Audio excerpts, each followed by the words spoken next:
زیادەی ئینتاج زیاد بکەن بەهۆی جەولاتی تەراخیص و بڕی پارەیەکی زۆر کە لە ئەم ساڵە بێ عێراق تەنها بڕی 23 تریلیۆن دینار باتە هەندێک لەو کۆمپانیانە کە نەیانتوانیوە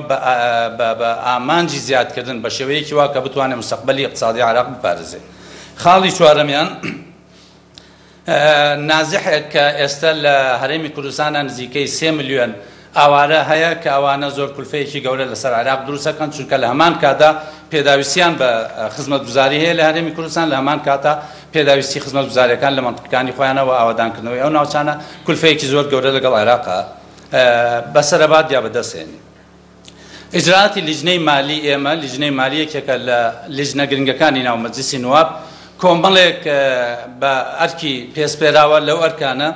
بریتە لەوەی کە ئایا موازنە لە کاتی خۆی داگەیشتووە یانە موازنە لە 11 گەیشتوتە ناو پەرلەمان واتە 20 ڕۆژ لە کاتی خۆی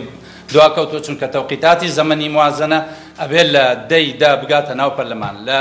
گەیشتنی 11 واتە 20 ڕۆژ لە کاتی تێپەڕینی ئەم یاسایە بەسەر ماوەکەی چووە.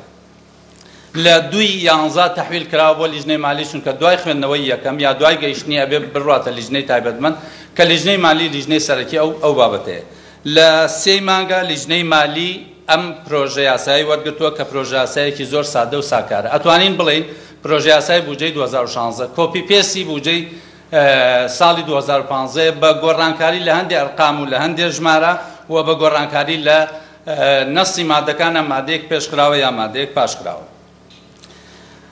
لیژنەی مالی هەڵساوە بە کۆکردنەوەی داتا و زانیاری لە ڕێگەی داواکردنی لەسەر جەم وەزارەتەکانەوە بۆ ئەوەی داتا و زانیاریەکانی بە تەواوی بدەنێت. لیژنەی مالی هەڵساوە بە تەحدیدکردنی زیاتر لە 13 وەزارەت بۆ ئەوەی بتوانێت لەو وەزارەتانە کاری تەواو بکا کە یەکێک لە وەزارەتانە وەزارەتی دیفاع، وەزارەتی داخلیە، وەزارەتی مالیە، وەزارەتی نەوتە چونکە بودجەی ئەمساڵ لە 124 بۆ قتای ئەمنیە ڕواکەواتە ئەتوانین بڵێن بودجەیەکی ئەمنیە یا بودجەیەکی واقعحالە بۆ مەسائیلی ئەمنی. لیژنەی مالی هەڵساوە بە تەصنیفکردنی کاتەکانی خۆی بۆ ئیقراری ئەم مەشروعی موازنەیە. قۆناغی یەکەمیان بریتە لە خوێندنەوەی یەکەمی پرۆژە یاساکە لە ناو مەجلیسی نوابە. قۆناغی دووەمیان کە لە 10/11 دەستی پێکردووە هەتاوەکو 19/11. قۆناغی دووەم بریتە لە مناقەشەکردنی مەشروعی یاساکە کە لە 22 مانگەوە دەستی پێکردووە لە 23 مانگە لە 19 مانگەوە دەست پێکردووە لە 23 مانگا کۆتایی پێهاتووە. قۆناغی سێمیان بریتە لەوەی لە 6/12 دەست پێکە پلانی ئێمە وایە لە 15/12 مەشروعی قانونی موازنە تەصدیقی لەسەر بکرێت و بێتە یاسایەکی کارپێکراو دوای ئەوەی سەرۆکی کۆمار واژووی لەسەرەکە. ئەوەی کەوا کراوە تا ئێستا مەلامحی موازنە ڕوخسارەکانی موازنە کە لە ڕووی داهاتەکانەوە داهاتەکانی موازنە لە ئەم ساڵدا 106 تریلیۆنە نەفەقات خەرجەکان 106 تریلیۆنە ئەگەر مقارنەی بکەین بە نەفەقاتی ساڵی 2015 190 تریلیۆن بووە واتە لە ساڵی 11 لە ئەسڵی نەفەقات کەم کراوە. لە کاتێکە لە ئێستادا ئەو تعدیلاتانەی حکوومەت نردوێتی کە گەیشتوتە کە قەرار وایە بگاتە پەرلەمان بووە بە 101 تریلیۆن کەواتە لە ساڵ 13 هەر لە نەفەقاتی پار کەمی کردووە. داهاتەکانی ساڵی پار واتە ساڵی 2015 بە هەمان شێوە لە 94 تریلیۆنەوە کەمی کردووە بۆ 83 تریلیۆن قۆناغی یەکەم و قۆناغی دووەم هاتوۆتە 78 تریلیۆن دینار واتە ئەمیش نزیکەی لە ساڵ 13 داهاتەکانیشمان کەمی کردووە. داهاتەکانی حکوومەتی ئیتیحادی دوو جۆر داهاتن داهاتی نەوتیە لەگەڵ داهاتی غیر نەوتی. ئەو داتانەی کە داویانە بێمە کە برای بەڕێزم کاک مەسعود دوای شەرحیانەکە ئەو داهاتانەی کە دراوە بە لیژنەی مالی داهاتێکی وەهمین لە ڕاستیا داهاتی نەوتی بەو شێوەیە جێبەجێ نابێت کە ئێڵێ چونکە لە هیچ مانگێک لە مانگەکانی ساڵی پاردا ئەو ڕێژە نەوتەی کە دیاری کراوە حکوومەتی عێراقی تەصدیریکان نەیتوانیوە تەصدیریکە جگەلەوەی ڕێژەی نەوت 3,600,000 بەرمیلە کە لە ئێستادا وەفدی حکوومەتی هەرێم تا ئێستا نازان ئیتفاقی لەسەر ئەو بڕە کردووە یا ڕازیە لەسەر ئەو بڕە یا ڕازی نییە. کێشەیەکی تر هەیە لە بوجا ئەویش بریتە لە کورتهێنان لە موازنەی عێراقیە بە ڕێژەیەکی وا زیادی کردووە کە بۆتە لە سا 21. ستاندەری عالەمی ئەبێ لە سا 15 تێنەپەڕێت چونکە ڕێژەی عجزی هەر وڵاتێک لە سا 15 تێپەڕبوو هیچ وڵاتی ئامادە نییە قەرزی باتێ. بە تایبەتی عێراق لە ئێستادا 22 تریلیۆن و 700 میلیارد عجزی موازنە هەیە کە بەشێکی زۆری ئەوێ بە قەرزەکان پڕکاتەوە بەڵام تەصنیفی ئیتیمانی عێراقی ڕێگرە لەوەی قەرزی بدرێتێ یاخود بتوانێت قەرز بەدەست بێنێت. خاڵێکە زۆر زەرورە باسی بکەم بۆ بەڕێستان بریتە لەوەی تا ئێستا عێراق چی بەدەست هێناوە و چی دیار نییە لە ڕووی فەسادەوە تا ئێستا داهاتەکانی عێراق لە ڕووی ئەوەی چەندێک داها داتۆتە عێراق لە ساڵی 2004ەوە تا 2014 بڕی 826 تریلیۆن دینار داهاتی عێراقە بووە. تا ئێستا عێراق چەندی سەرف کردوێ بەبێ ئەو ڕقەمانەی بەدەست ئێمە گەیشتووە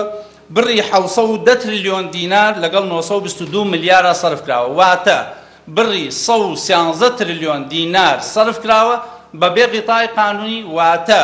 113 تریلیۆن دینار تا ئێستا سەرنوشتی دیار نییە بە ئەمریکا سەرف کراوە، چۆن سەرف کراوە دیار نییە. من سوپاسان دەکەم ڕۆڵی خۆمە دەمە کاک مەسعود بافەن. زۆر بەخێر بێن، سەڵاو بۆ بەڕێسان و دەستخۆشی لە هاوکارم مامۆستا ئەحمەد دەکەم. طبعاً موازنە مسودەکەی ئێمە کە تەماشامان کرد پێشتر تێبینی زۆرمان هەبوو لەسەری و لەگەڵ بەڕێز وەزیری دارایی عێراق و تیمی وەزارەتی دارایی عێراق لە کۆبوونەوەیکی فەرمیە ئاماژەمان پێدا بەوەی کە ئەو ژمارانەی لە موازنەکە هەیە ژمارەی خەیاڵین و زۆر دوورە لە واقع حالی عێراقەوە و بەپێی بەیاناتی وەزارەتی دارایی عێراق خۆی پەیوەست بە ئینفاقی فعلی و پەیوەست بە داهاتە حەقیقیەکان ڕقەمەکان هیچی ڕاست نین. بۆ نمونە داهاتی نەوتی و داهاتی غیرە نەوتی، داهاتە نەوتیەکان بە پێی ئەو بەیاناتانی کە لای ئێمە هەیە تاوەکو کۆتایی مانگی هەشت نزیکەی 37 تریلیۆن دینار عێراقیە و طبعاً بەشێک لەم پارەیە نزیکەی 4 ملیارد دلاری دراوە بە کۆمپانیا نەوتیەکان پشتی ئەوەی کە نەوت دەرهێنن لە عێراق وەکو پشتی خۆیان و مەصاریفی فعلی لە دەوڵەتی عێراقیە تا کۆتایی مانگی 44 تریلیۆن دینار عێراقی بووە، نەک ئەوەی کە ئێستا ئاماژەی پێکرێ و نەفقاتی تەشغیلی ڕێژەیەکی زۆرە و ئەستثماری ئەوەی ڕاستی بێ پارەیەکی زۆر کەم سەرف کراوە. ئەگەر مقارنەیەکیش بکەین و بگەڕێنەوە بۆ ساڵی 2014 لە 2014 ئینفاقی فعلی دەوڵەتی عێراقی 58 تریلیۆن و 625 ملیۆن دلار بووە و بەپێی ئەو بەیاناتانی کە تا کۆتایی مانگی حەوت لە بەردەستی ئێمەیە کە 44 تریلیۆنەکەیە ئەگەر ساڵەکەی پێ تەواو بکەین ئینفاقی فعلی دەوڵەتی عێراقی ئەچێتە نێوان 65 تا 70 تریلیۆن دینار عێراقی. بۆیە ئەم ڕقەمانەی کە لە موازنەیە باس کراوە زۆری ڕقەمی خەیاڵین و یەکێک لەو شتانەی کە ئێمە بەلامان و بەڕاستی جێی گەرانیە کە دەوڵەتی حکوومەتی عێراقی وەزارەتی دارایی عێراقی چەند خاڵێکی زۆر گرنگە کە ئاماژەی پێ بکەین پێشکەشی پەرلەمانی ناکەن. مەسئلەی ڕوونیەک نییە لە تەختیت لە موازنەیە لە موازنەی 2016 نەبوو ئەم ساڵ نەبوو ساڵانی ڕابردوو وەکو مامۆستا ئەحمەد ئاماژەی پێکرد کۆپی پێیستی ساڵانی پێشووترە و تەنها ژمارەکان گۆڕاوە و هیچ ئەهەمیەتێک و گرنگیەک نەدراوە بە ئامانجە ئابوووریەکان. بۆ نمونە کەرتی کشت و کاڵ لە دەوڵەتی عێراقیە و لە موازنەیە بە تەواوەتی پەراوێز خراوە و هیچ لینکێک نییە لە نێوان ئەم موازنە و ئامانجی چاکسازی کە حکوومەتی عێراقی ئاماژەی پێکردووە لەگەڵ بەرنامەی حکوومەتە کە ئێمە لە پەرلەمان دەنگمان لەسەرداوە. خاڵێکی تر مەسئلەی شەفافیەتە. وەزارەتی دارایی حکوومەتی ئیتیحادی شەفافیەتی نییە لە پێدانی بەیاناتی مالی پەیوەست بە داهاتەکان، پەیوەست بە نەفقات، پەیوەست بە حیساباتی ختامی یان لە ڕێگای موقعی ڕسمی کە هی وەزارەتە یاخود بە تەقاریری مفەسەڵی مرتب و ڕێکوپێک کە بگاتە لیژنەی دارایی. وەزارەتی دارایی حکوومەتی ئیتیحادی و حکوومەتی عێراق پابەند نەبووە بە قانونی ئیدارەی مالی دەینعامی ژمارە 95 ساڵی 2004 بەوەی کە موازنە لە کاتی خۆیان بگات بە پەرلەمان. ئەو بەیاناتانەی کە ضرورە وەزارەتی دارایی پێشکەش بە پەرلەمانی بکە لە یەک پاکێجێکی کامل بۆ ئەوەی ئێمە بتوانین بە باشی ڕۆڵی ڕقابی خۆمان بگێڕین، تەقریری دیوانی ڕقابەی مالی، ڕەسیدی کردنەوە و یا داخستنی حیساباتی خەزینەی دەوڵەت کە پێڵێن موازنەی نەقدی هیچ وجودێکی نییە، تقريري سنەی ئەو ساڵی با بڵێن 2015 و چەند تقریر لەسەر قەرزەکانی حکوومەت ئەو زەماناتانەی کە حکوومەت داوێتی بە جیهاتە دەولەکان یا ئەو مەصرفانەی تر ئەو استحقاقاتانەی کە هی کۆمپانیەکان لای دەوڵەت هەیە ئەوانەی کە لە ئیسtisمارە ئیش و کاریان کردووە هەموو ئەمانە وا ئەکات کە شەفافیت لە موازنە و لە داهاتی عێراق و لە نەفقاتی عێراق وجودی نەبێ و لە هەمووی گرنگتر ئەوەیە کە لە عێراقا بەیاناتی مالی و کارگێڕی ڕاست و ڕێکوپێک نییە ئەوەی کە بەنسبەت یعنی وەکو نمونەیەک ئەماژی پێ بکەم مەسئلەی موچەی فەرمانبەرانی دەوڵەتی عێراقیە بەپێی هەموو ئەوانەی کە ئێمە زانیومانەوە مخەتەت بووە تەسەورات وا بووە کە 41 تریلیۆن دینار عێراقی مخصصاتی فەرمانبەرانە کە پێڵێن تعویزات الموظفین لەگەڵ 10 تریلیۆن بۆ تەقاعدی و ڕعایە اجتماعی وانە ئێستا بەیاناتی وەزارەتی دارایی عێراقی پێمان ئەڵێت کە موچەی فەرمانبەرانی عێراق 41 تریلیۆن نییە بەڵکو 33 تریلیۆن دینار عێراقیە ئەمە بۆ خۆی خەلەلێکی زۆر گەورەیە ولای ئێمە پرسیارێکە ئەو 7 تریلیۆنەی تر کە ئاماژەی پێکرێت لە بودجەیە ئەو 7 تریلیۆنە بۆ چوو ئەڕوا و چی بەسەر دێ کێ سوودمەندە بێلێ و ئەگەر سەرف کرێت چۆن سەرفەکرێت ئەمە بە شێوەیەکی گشتی موازنە و ئێمە هەمومان وەکو لیژنەی دارایی ملاحەزاتمان لەسەرەوە هەبووە کە لە موازنەیە کەرتی کشتتوکاڵ پراوێز خراوە کەرتی پیشەسازی پراوێز خراوە و کەرتی تایبەت بە شێوەیەکی گشتی پراوێز خراوە و هیچ لینکێکی نییە لەگەڵ سیاسەتی ئیسلاحی لە عێراقا بە شێوەیەکی گشتی سێ تەوەری ڕئیس سەرەکی هەیە لە موازنەیە گرنگە ئاماژەی پێ بکەین یەکەم مەسئلەی ئیرادات کە هاوکارم مامۆستا ئەحمەد ئاماژەی پێ کرد دوو نەفەقات تەشغیلی و ئیستسماری سێ خاڵێکی زۆر گرنگە مەسئلەی عەجز لە موازنە و چۆنیەتی پڕکردنەوەی ئەم عەجزەکە لە موازنەکە هەیە تێبینیمان زۆر هەیە لەسەر مەسئلەی عەجز کە نزیکەی 12 ملیار و 600 ملیۆن دلار حکوومەتی عێراقی تەخطیتی ئەوەی هەیە کە قەرز بکەن لە بانکی تەنمیەی ئیسلامی صندوقی نەقلی دەولی و بانکی وطنی قەتەری و چەند جهاتێکی تر و ئیزداری سەنەداتی خارجی بە مەبلەغی 3 تریلیۆن و هەروەها ئەوەی کە پێڵێن الدەفع بالعاجل 5 ملیار دلار هەموو ئەمانە مەبالغی زۆر گەورن یەکەم ئەوەی صندوقی نەقلی دەولی و بانکی دەولی خەتەرێکی زۆر گەورەیە لەسەر عێراق بەوەی کە شروطی تعجیزی ممکنە فەرزکەن لەسەر عێراق بەوەی دەوڵەتی عێراقی ئەبێ ڕیفۆرم لە ژمارەی فەرمانبەران و ڕیفۆرمی کارگێڕی بکات ئێستا 3 ملیۆن فەرمانبەری هەیە بێکەمی کاتەوە دوو ئەبێ دعمی دەوڵەت بۆ مەسئلەی خۆراک نەمێنێ بە هیچ شێوەیە سێ ئەبێ دعمی دەوڵەت بۆ داودەرمان نەمێنێ و دعمێکی تر هەیە لە عێراقا کە ئێمە لە هەرێمی کوردستان دەمێک ئەو دعمەمان نەماوە مەسئلەی دعمکردنی سوتەمەنیە ئێستا لە عێراقا سوتەمەنی هەرزانترە لە هەرێمی کوردستان ئەگەر ئەو دعمە نەمێنێ ممکنە لە عێراقیشا سوتەمەنی ببێتە لیتری ببێ بە 1000 دینار ئەمە گرانی دروستەکە ئەمانە جانبێکی تر ئەوەیە کە ئێمە بۆ ئێمە جێگای پرسیارە ممکن نییە لە دەوڵەتی عێراقی قەرز لە دەوڵەتێک بکات کە کێشەی سیاسی و علاقاتی سیاسی لەگەڵ ئەو دەوڵەتەیە زۆر بتەو نییە خاڵێکی تر کە زۆر پرسیار لە ئێمە کردێ و ممکنە لە چەند هەفتەی داهاتووە نقاشاتی زۆر گەورەی لەسەر بکرێ مەسئلەی هەرێمی کوردستان و بودجەی هەرێمی کوردستان ئەمەوێ تەرکیز لەسەر ئەم جانبە بکەم طبعا گەڕانەوە بۆ مێژوو ئێمە لە 2004ەوە بەڕاستی دوای ئەوەی کە دەوڵەتی عێراقی نوێمان دروست کرد و گەڕاینەوە بۆ ئەوەی ببینە بەشێکی ئەساسی و گرنگ لە بنیادنانی ئەم دەوڵەتە فیدرالیە کێشەی زۆرمان لەگەڵ عێراقا هەیە و ماوە کێشەکان تا ئێستا هیچ چارەسەر نەکراون لە کێشەی خاک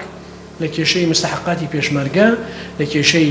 سیاسەتی نەوتی و حەقی کورد بە پێی دەستوری عێراقی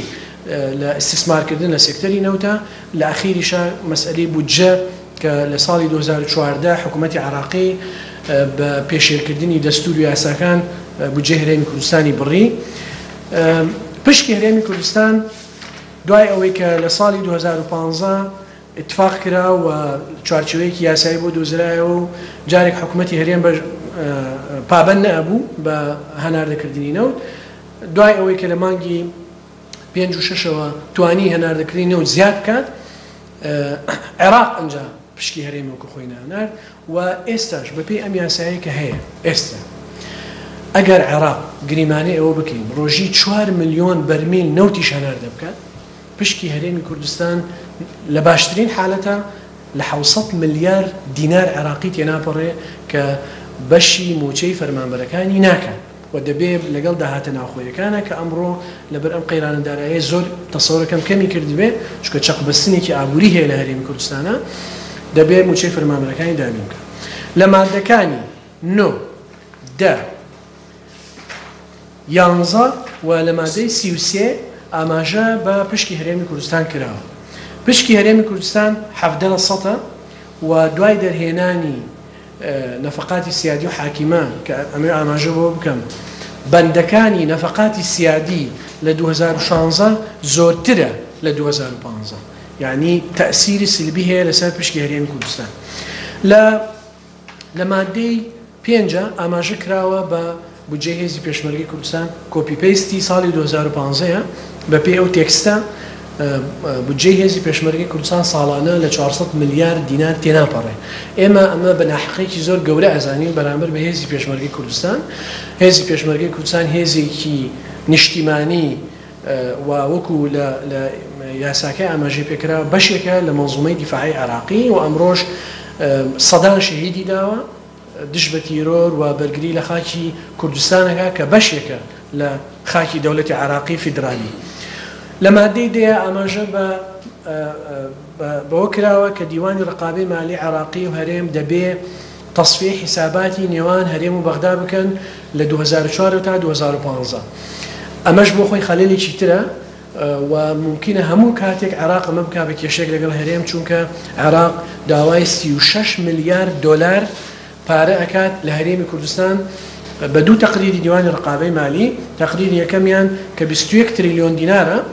بەوەی هەرێمی کوردستان لە ساڵانی ڕابردووەوە تاوەکو 2012 تا 2012 21 تریلیۆن زیاتری وەرگرتووە لەوەی کە ئینفاقی فعلی هەبوو بۆیە لە 2015 وشەی ئینفاقی فعلیان خستنەوە یاساکە بە تەقریرێکی تریش مەبلەغێکی ترە لە بەرامبەردا هەرێمی کوردستان داوای دەیان ملیار دۆلارەکان لە بەغدا ئەمە بۆ خۆی کێشەیەکە دەبێ حەلی سیاسی بۆ هەبێ و لە مادەی 33 بەڕاستی من ناوم لێ ناوە قومبەلەی بۆمبی ناو موازنەی 2016 کە ئەوش ئەوەیە دوای ئەوەی کە پشکی هەرێمی کوردستان دانراوە بۆی 550,000 بەرمیل نەوتە ناردە بکا بە نەوتی کەرکووکیشەوە ئاماژە بۆ کراوە هەر ڕێژەیەکی تر لە هەناردەکردنی نەوت زیاتر بێلەوە دەبێ پارەکەی بۆ تەصفیەکردنی حیساباتی بینی هەرێم و بەغدا بکاتبێت ئەمە بۆ خۆی ممکنە لە هەموو لەحظەیەکە بکرێ بۆ مشکلە و عێراق بەشی هەرێم نەنێرێ و هەرێم پابەند نەبێ ئاخر شت ئەمێ ئاماژەی پێ بکەم هەرێمی کوردستان چۆن مامەڵەی کردووە لەگەڵ بودجەی 2016 و ئێمە وەکو نوێنەرانی خەڵکی کوردستان هەم بە ئەرکی ئەخلاقی دینی و نیشتیمانی خۆمان نەزانین حقایق هەیە بۆ خەڵکی بڵێن و لەبەرەوەی نوێنەری خەڵکین ئەویش ئەوەیە تا ئێستا هیچ هەماهنگیەک لە نێوان ئێمە بە تایبەتی چوار نوێنەرەکەی کورد لە لیژنەی دارایی کە نوێنەری بزودنەوەی گۆڕان و کۆمەڵی ئیسلامی و پارتی دیموکراتی کوردستان و یەکێتی نیشتیمانی کوردستانین هیچ هەماهنگیەک لەگەڵ ئێمە نییە و هیچ تێڕوانینێک نییە بەوەی بەچی ئاراستیەکە ئیش و کارەکان ئەکرێت تەنها ئەوە نەبێ ئەمە لە بودجەکەی دانراوە و هەرێمی کوردستان نیازی چییە ئەوێت لەگەڵ عێراق توێژ بکات ئەوێت ئەمە وەکو خۆی بمێنێتەوە و ڕۆڵی ئێمە چییە بێت ئەگەر کورد لە سیاسەکان ئەو دەنگویانەی کە ئێستا هەیە بە تایبەتی لە ناو دەوڵەتی قانون کە هەرێمی کوردستان لەبەرەوەی خۆی ڕاستەخۆ نەوت ئەفرۆشێ هیچ پەیوەندیەکی دارایی لە نێوان هەرێم و بەغدا نەبێنێ ئەویش چەند پۆستێکی گرنگ هەیە مەسئلەی نەفقاتی حاکیمەیە کە پشکی هەرێمە 1 ملیار دۆلارە پارەی دەرمانە پارەی دانەوەڵەی جوتیارانە و پارەی خۆراکە جگە لەمە با هەندێک مەبالغی تر هەیە بۆ کڕینی کارەبا و سوتەمەنی بۆ مەحەڵاتی تەولید ئەوەی تریش پارەی تەنمەیە قالیمە کە 221 ملیارد دینار عراقیە ئەمە تا ئێستا بە شێوەیەکی ڕسمی دانیشتن لەگەڵ ئێمە نەکراوە و هیچ تەواصولێکیشمان نییە ومێدەوارین بە تایبەتی لە دوای هەفتەیەکی تر دانیشتنەکان زۆر بە گەڕمگوڕی دەست پێکە و مناقەشاتی زۆر گەورە بێ لەناو بۆ موازنە ومێدەوارین تەنسیقێک هەبێ و بەرپرسان لە هەرێمی کوردستان هەست بە بەرپرسیارەتی بکەن بەرامبەر یەکەم بە میلەتەکەمان دووهەم بەو ئەرکەی کە لەسەر شانی ئێمەیە لە بەغدا. ئێمە قادر